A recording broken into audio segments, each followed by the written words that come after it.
Luke, já passou da hora de você aprender a orar. Toma vergonha nessa cara. Uma coisa é agradecer o almoço, outra é pedir pra sair da lama. Não, é diferente coisa nenhuma. Larga a mão de ser Nutella, a fé move montanhas. Ok, acho que eu consigo. Não, lembre-se, é a fé, não sua força. Creia e receberá.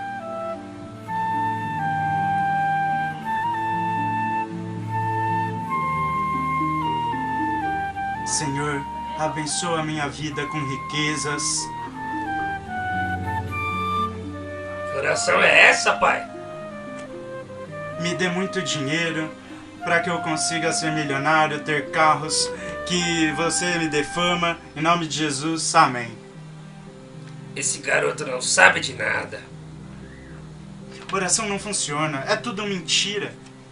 Não fale besteiras. Você precisa aprender. Dia 26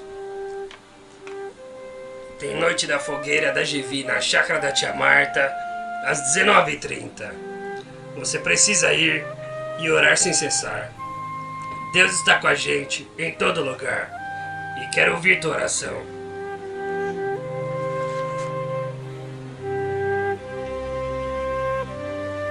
Ó, meu Senhor, tire a vida desse jovem da lama.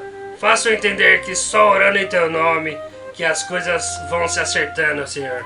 Em nome do Senhor Jesus, eu oro e te agradeço. Amém. Como você sabe orar assim?